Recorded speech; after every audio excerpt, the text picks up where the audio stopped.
자, 오늘은 지상권의 후반부를 하도록 하겠습니다. 자, 지상권에 대해서 치료와 존속 기간은 지상권의 성립 요건이 아닙니다. 그래서 치료와 사용료는 등기에 기재되지 않아도 지상권은 유효가 됩니다. 자, 아주 중요한 사용 기간과 존속 기간과 그다음에 사용료, 치료에 있어서 아주 중요한 사항이지만 지상권 성립에 있어서는 성립 요건이 아닙니다. 그래서 등기가 되지 않으면 지상권을 양수한 자에게 치료를 청구할 수 없다는 것을 배웠습니다. 자, 그러면 지상권의 소멸 여부도 마찬가지입니다. 자, 지상권의 존속 기간을 정하지 않았을 때 토지 소유자는 지상권의 소멸을 청구할 수 없다로 가야 됩니다. 그래서 등기상에 존속 기간이 정해지지 않으면 토지 소유자는 지상권의 소멸을 청구할 수 없다로 가야 됩니다. 그러면 토지 소유자는 지상권의 최소한 최단기 기간을 지내놓고 나서 최단기 기간에 따라서 지상권의 소멸은 청구할 수 있습니다. 그래서 두 가지 유형으로 나옵니다. 자, 첫 번째, 지상권의 존속 기간을 정하지 않았을 때는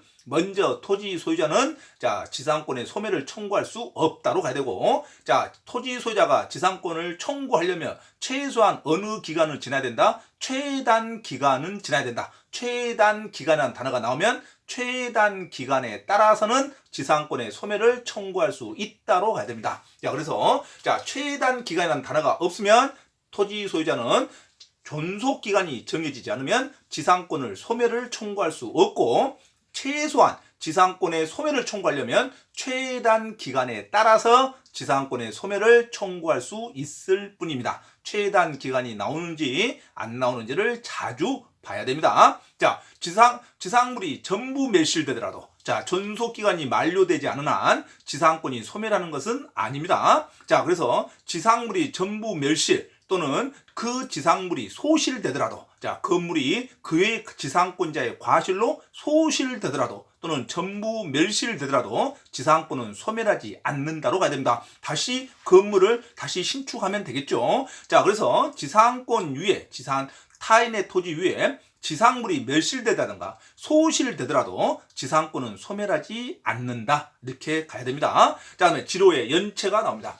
지로의 연체는 지상권이 저당권의 목적인 경우라도, 지상권이 저당권의 목적인 경우라도 2년 이상의 지로 연체를 이유로 하는 지상권의 소멸 청구는 인정이 됩니다. 그래서 지상권이 저당권의 목적이 되더라도, 저당권의 등기가 부기 등기로 되어 있다 하더라도 지상권자가 토지 소유자에게 2년분의 기간의 연체가 있으면 토지 소유자는 지상권 소멸 청구는 인정이 됩니다. 그런데 법원이 결정한 지로의 지급을 2년분 이상 연체한 경우에도 법원이 결정을 하는 그 지로를 2년분 이상 지체한 경우에도 토지 소유자는 법정 지상권의 소멸을 청구할 수 있습니다. 그래서 지상권의 지료의 연체 기간은 몇 년분? 2년분입니다. 지상권은 사용료의 2년분을 연체하면 지상권의 소멸을 청구할 수 있습니다. 지상권자가 약정한 지로에 1년 6개월분을 연체하는 경우에는 토지 소유자는 지상권의 소멸을 청구할 수는 없습니다. 그래서 지상권의 지로 연체 소멸 기간은 2년분이라는 것을 놓치면 안 됩니다. 나중에 임대차 계약에서 토지와 건물은 임대차 계약에 2기 연체할 때 소멸 통지가 되는 거고, 상가 임대차는 3기에 연체했을 때 소멸 통보가 됩니다. 지상권은 몇 년분? 2년분의 연체가 됐을 때는 법정 지상권이든 일반 지상권이든 2년분의 연체가 됐을 때는 소멸을 청구할 수 있다로 갑니다. 그러면 지상권은 선순위, 순위가 저당권보다 지상권이 빠르게 되면 저당권이 아무리 경매를 실행하려고 해도 지상권은 소멸되지 않습니다. 그래서 선순위 지상권은 기준 권리 저당권보다 먼저 성립이 되는가를 찾으면 됩니다. 그래서 저당권 설정 전에 저당 부동산에 대해서 지상권을 취득한 자는 그러면 지상권이 1번입니다. 지상권을 먼저 취득했죠. 저당권보다. 그래서 아무리 저당권자가 경매를 실행하더라도 저당권의 실행으로 지상권은 영향을 받지 않는다로 가야 됩니다. 저당권 설정 전에 지상권이 설정된 토지가 그 저당권 실행으로 매각이 됐다 하더라도 지상권은 소멸하지 않습니다. 자, 지상권이 저당권보다 먼저 설정됐을 때는 지상권은 무조건 인수가 됩니다. 그래서 저당권이 나중에 설정됐으면 그 저당권으로 경매가 실행되더라도 먼저 설정된 지상권은 소멸되지 않습니다. 그런데 지상권이 후순위로 설정됐을 경우에는 자, 저당권이 먼저 설정된 토지에 지상권을 취득한 자는, 그러면 이 지상권은 2번입니다. 그래서 저당권이 있는 토지에 지상권자가 나중에 들어왔을 때는 저당권의 권리가 빠르죠. 그래서 저당권으로 인해서 경매를 실행하면 이 지상권은 소멸이 됩니다. 그래서 자, 저당권이 설정된 토지에 지상권을 취득한 자는 나중에 지상권이 소멸될 우려가 있으니까 채무자, 곧 토지 소유자의 의사에 반하더라도 자, 선순위 저당권의 피담보 채권을 대신해서 변제할 수 있습니다. 그래서 저당권자 후순위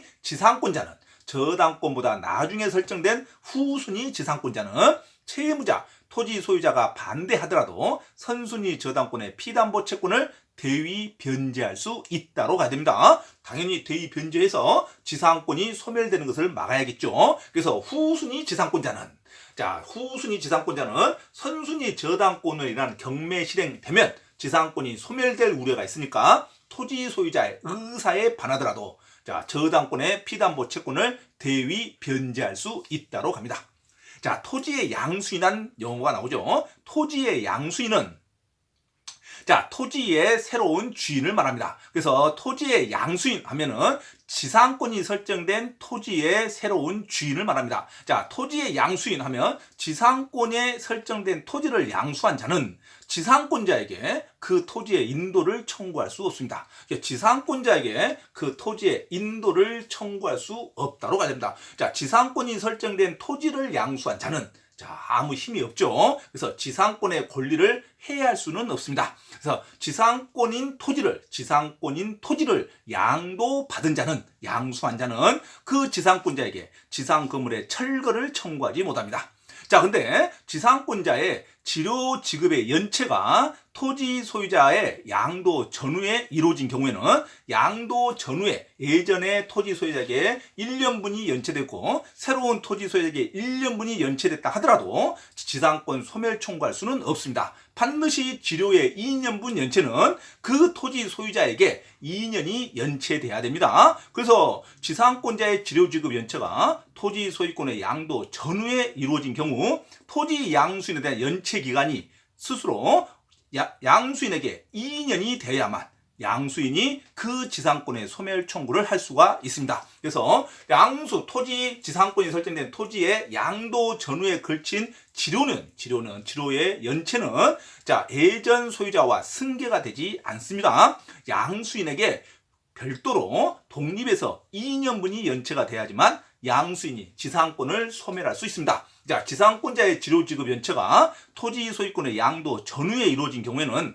토지 양수인에 대한 연체 기간이 2년이 되어야지만 양수인이 지상권 소멸 청구를 할 수 있습니다. 자, 토지 양수인에 대한 연체 기간이 2년이 되지 않는다면 자, 전후의 통산에서 2년을 포함한다. 통산한다 그러면 안 됩니다. 그래서 지료의 연체는 통산하지 않습니다. 자, 합산하지 않는다. 양수인에게 홀로 독립해서 2년분이 연체가 돼야 됩니다. 자, 토지 양수인에 대한 연체 기간이 2년이 되지 않는다면, 다시 말하면 전후 통산에서 2년을 포함한다면 양수인은 지상권의 소멸 청구를 할 수 없다로 가야 됩니다. 반드시 토지를 새로 매수한 자는 자기에게 2년분이 연체돼야지 지상권 소멸을 청구할 수 있는 거지. 전 매도인에게 1년이 연계돼서 자기가 합산하면 안 됩니다. 그래서 지료의 연체는 통산하면 안 된다. 합산하지 않는다. 통산한다. 합산한다. 단어가 나오면 지상권 소멸을 청구할 수 없다로 가야 됩니다. 반드시 양수인 스스로 독립해서 2년분이 연체가 돼야 됩니다. 자, 그리고 계약갱신 청구권이 있습니다. 자, 지상권은 기간이 만료가 되면 자, 현조물이 현존할 때 자, 건물과 수목 또는 공작물이 현존한 상태에서 기간이 만료가 되면 이 기간도 장기죠. 자, 경관 물건 수목은 30년 이상, 그 다음에 일반 목조 건물은 15년 이상, 일반 공작물은 5년 이상 잡는 이 기간이 만료가 되면 현존하고 있을 때 그러면 계약을 다시 해달라는 갱신 청구권이 발생이 합니다. 그래서 지상권자는 전속기간의 만료로 지상권이 소멸한 경우 건물, 공작물이나 수목이 현존한 경우에는 지상권자는 계약 갱신을 청구할 수 있습니다. 이 계약 갱신을 청구하는데 토지 소유자가 거부를 할 때는 반드시 지상물 매수 청구를 하는 겁니다. 지상물 매수는 반드시 토지 소유자가 받아줘야 됩니다. 지상권 매수, 지상물 매수는 형성권으로서 반드시 거부할 수 없습니다. 자, 그러면 지상권의 소멸 시 지상권 설정자, 지상권 설정자 하면 항상 토지 주인을 말합니다. 지상권을 설정해 준 자, 그러면 토지 소유자는 상당한 가액을 제공해서 공작물 또는 건물, 수목을 매수를 청구할 때는 반대로 지상권자도 정당한 이유 없이 이를 거절할 수 없습니다. 그래서 지상권 설정자가 되든 지상권자가 되든 지상물 매수를 청구할 때는 상대방은 정당한 이유 없이 거절하면 안 됩니다. 시인이 성시대의 원리에 입각해서 매수를 응해야 됩니다. 자, 그러면 지상권자는 기간이 만료됐을 때, 공작물이 또는 건물이 현존했을 때, 기간이 만료됐을 때는 먼저 무엇을 청구할 수 있다? 계약 갱신을 청구하고, 이를 거부할 때는 반드시 지상물 매수를 청구할 수 있다로 가야 됩니다. 그리고 지상물 매수는 지상권자만 청구하는 게 아니라 지상권 설정자도 청구할 수 있다. 자, 지상권 설정자도 지상물 매수를 상당한 가액을 제공해서 청구할 때는 지상권자도 정당한 이유 없이 거절하면 안 됩니다. 정당한 이유 없이 거절할 수 없다로 가야 됩니다. 자, 그러면 다시 지상물 목적으로 하는 저당권 설정이 있습니다. 자, 지상권을 목적으로 하는 저당권 설정이라는 것은 이 지상권을 목적으로 하는 저당권 설정하면 지상권자한테 돈을 빌려주는 경우를 말합니다. 지상권자는 남의 토지를 사용하는 권리를 확보하는 거죠. 남의 토지를 장기간 사용할 권리를 확보하기 때문에 지상권자에게 돈을 대출이 가능합니다. 그래서 지상권을 목적으로 하는 저당권 설정, 지상권 밑에 부기등기로 저당권이 설정이 됩니다. 자, 지상권을 목적으로 저당권을 설정한 자는 저당권자의 이제 동의 없이, 은행의 동의 없이 지상권자가 마음대로 지상권을 포기하면 안 됩니다. 그래서 지상권을 목적으로 저당권을 설정한 자는 저당권자의 동의 없이 지상권을 포기하면 안 된다. 포기할 수 없다로 가야 됩니다.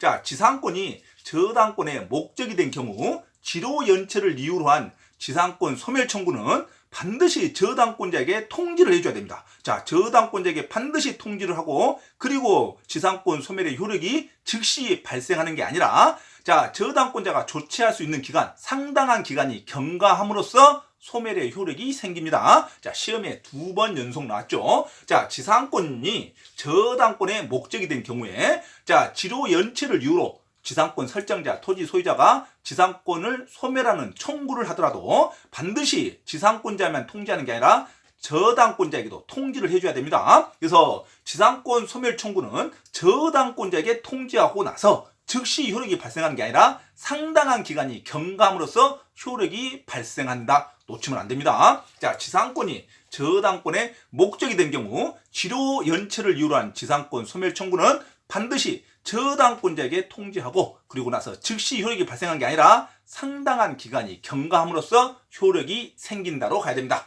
자, 나머지 이론, 은행이 지상권을 설정하는 경우가 있습니다. 자, 이것을 담보가치 확보를 위한 지상권 설정이라고 합니다. 그래서 은행 또는 대출 기관이 저당권도 설정하고 지상권도 설정한 이유는 지상권, 토지를 활용할 목적이 아니라 저당권의 담보가치를 확보하려는 이유입니다. 그래서 토지 소유자, 즉 채무자가 건물을 함부로 신축할 수 없도록 안전장치를 만들려는 목적으로 담보가치 확보를 위한 지상권이라 그럽니다. 담보가치 확보를 위해 지상권을 설정했다, 이런 단어가 나오면 은행이 돈을 빌려주고 저당권 또는 근저당권을 설정하고 또 지상권도 설정하는 것을 반드시 생각하셔야 됩니다. 그래서 담보가치 확보를 위한 지상권을 설정한 저당권자는 담보가치 하락을 막기 위해서 저당권자에게 지상권을 같이 설정하는 경우를 말합니다. 자, 그래서 피담보 채권이 소멸하면 돈을 갚아버리면 자, 지상권도 같이 소멸해버린다. 은행은 반드시 그 토지를 활용할 생각은 없죠. 담보가치 확보를 위해서 현상 유지를 목적으로 지상권을 설정하는 경우이죠. 자, 그래서 피담보 채권이 소멸하다든가 피담보 채권이 변제가 되면 지상권도 같이 소멸을 합니다. 자, 토지 소유자는 그 토지를 계속 사용 수익할 수 있습니다. 그래서 은행이 지상권자가 그 토지를 사용 수익하는 게 아니라 지상권만 설정했다 뿐이지 여전히 그 토지의 사용 수익 권한은 채무자, 토지 소유자가 가지고 있습니다. 이게 일반 지상권과 틀리는 이론이죠.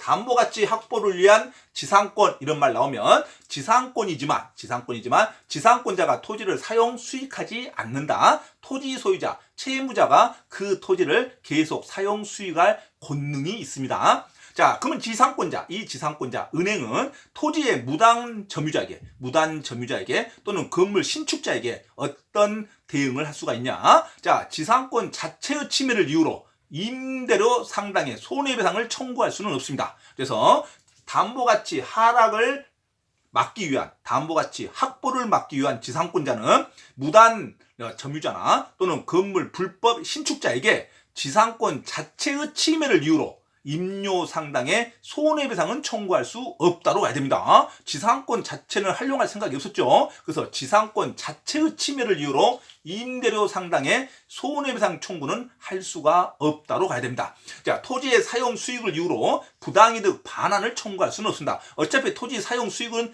은행이 안 하기로 했지 않습니까? 자, 그래서 토지 사용 수익으로 인한 손해배상 청구를 할 수 없다는 말이 지상권 자체의 침해를 이유로 임대료 상당의 손해배상은 청구할 수 없다. 또는 토지 사용 수익을 이유로 부당이득 반환은 청구할 수 없다. 어떤 지상권자? 담보가치 확보를 위한 지상권자는 자, 지상권자는 건물 소유자에게 건물의 철거는 청구할 수 있죠. 자, 건물의 철거는 당연히 청구하는 거죠. 이걸 막기 위해서 하는 거니까 건물의 철거는 청구할 수 있다. 자, 저당권자는 건물의 축조로 토지의 교환 가치가 피담보 채권액 미만으로 하락하면 저당권 설정자에게 곧 저당권 설정자 채무자에게 저당권 침해를 이유로 손해배상을 청구할 수 있습니다. 저당권에 대한 침해를 이유로 손해배상을 청구하는 거지 지상권 자체의 침해로 인한 손해배상을 청구할 수는 없다로 갑니다. 자, 지상권은 담보가치 확보를 위한 용익물권이나 자, 피담보 채무의 범위를 확인하기 위해서 지상권자로서 피담보 채무의 범위를 확인할 수 있는 청구는 할 수가 없죠. 그래서 피담보 채무 하면 대여금에 대한 범위의 확정이죠. 자, 피담보 채무의 범위의 확인을 구할 때는 저당권자로서 확인을 구해야지 지상권자로서 피담보 채무의 범위의 확인을 구해서 청구할 수는 없다로 가야 됩니다. 자, 그래서 담보가치 확보를 위한 지상권의 저당권자는 자, 지상권 자체의 침해로는 손해배상을 청구할 수 없고 사용 수익에 대해서 부당이득 반환을 청구할 수 없고 단지 건물의 철거를 청구할 수 있죠. 그리고 저당권의 침해를 이유로 손해배상을 청구할 수 있을 뿐입니다. 자, 그리고 마지막 구분지상권의 문제가 나옵니다. 자, 구분지상권은 반드시 범위를 정해서 지상권을 설정하는 거기 때문에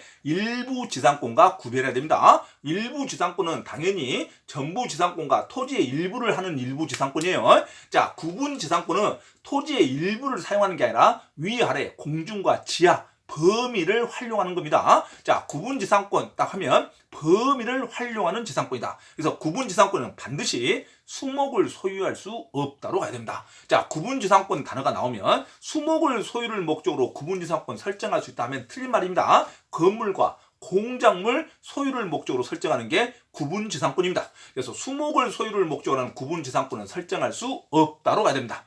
자, 구분지상권은 건물, 기타, 공작물 소유를 위해서 설정할 수 있을 뿐입니다. 건물, 기타, 공작물 소유를 위해서 설정할 수 있습니다. 수목을 소유로 할 수는 없다로 가야 됩니다. 자, 지상의 공간은 상하의 범위를 정해서 공작물 또는 건물을 소유하기 위해서 지상권의 목적으로 할 수 있는 게 구분지상권에 대한 개념입니다. 자, 구분지상권 하면은 반드시 상하의 범위를 정하는 지상권, 구분지상권이라고 그러고 구분지상권이라는 용어가 나오면 수목을 소유한다는 말이 나오면 무조건 틀립니다. 수목은 소유할 목적으로 설정할 수 없고 건물과 공작물을 소유할 목적으로만 설정할 수 있다. 자, 그리고 구분지상권은 한 필의 토지 일부에도 거기 일부의 위 상하에다 설치할 수 있죠. 그래서 구분지상권도 토지의 일부에도 설정할 수 있습니다. 자, 구분지상권을 설정하려는 토지에 그 토지에 이미 제3자가 사용 수익하는 권리를 가지고 있는 경우에는 그 제3자의 전원의 동의를 받고 구분지상권을 설정해야 됩니다. 자, 구분지상권을 설정하려는 토지에 제3자가 이미 사용 수익하고 있는 권리가 있을 때는 그 제3자의 과반수의 동의를 받으면 안 됩니다. 제3자의 전원의 동의를 받고 구분지상권을 설정할 수 있다. 자, 제3자라는 단어가 나오면 전원의 동의를 받고 구분지상권을 설정하는 거고, 구분지상권은 범위를 정해서 설정하는 겁니다. 공중의 범위와 지하의 범위를 설정하는 거지. 그래서 구분지상권도 토지의 일부에도 설정할 수 있다. 자, 구분지상권은 범위에 대해서 설정하기 때문에 수목을 소유하면 안 됩니다. 건물과 공작물만을 소유해서 설정할 수 있는 게 구분지상권이다. 자, 세 번째는 구분지상권은 그래서 등기가 나오더라도 이름이 구분지상권이면 상하의 범위라는 것을 알고 있으라 이거죠. 그래서 구분지상권은 설정할 때 지적도면 또는 임야도나 지적도, 도면을 첨부하지 않습니다. 일부 지상권을 설정할 때는 도면을 첨부하지만 구분지상권 등기할 때는 도면을 별도로 첨부하지 않는다. 이게 등기법에서도 가끔씩 나오는 문제죠. 자, 지상권에 대한 이론을 마쳤습니다. 자, 반복해서 열심히 읽으시면 됩니다.